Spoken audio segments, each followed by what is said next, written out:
মহিষাদল ব্লকের লক্ষা ২ নম্বর গ্রাম পঞ্চায়েতের পঞ্চম অর্থাৎ শেষ দফার শিবির অনুষ্ঠিত হলো। বুধবার মহিষাদল ব্লকের লক্ষা ২ নম্বর গ্রাম পঞ্চায়েতের পঞ্চম অর্থাৎ শেষ দফার ক্যাম্প অনুষ্ঠিত হয়।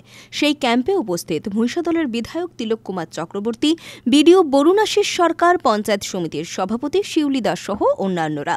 এদিন বিধায়ক তিলক কুমার চক্রবর্তী ও বিডিও বরুণাশিস সরকার তাঁদের বক্তব্যে তুলে ধরেন, রাজ্যের মেয়েদের কথা ভেবেই কন্যাশ্রী, যুবশ্রী, সবুজ সাথী সহ একাধিক প্রকল্প চালু করা হয়েছে।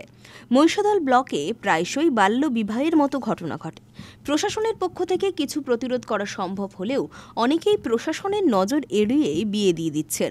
বাল্য বিবাহের সংখ্যা কমাতে হলে এলাকার মানুষকে সচেতন হতে হবে। এদিন ক্যাম্প থেকে এলাকার বেশ কয়েকজন মহিলার হাতে একটি করে বালতি ও ৫টি করে বৃক্ষ তুলে দেওয়া হয়।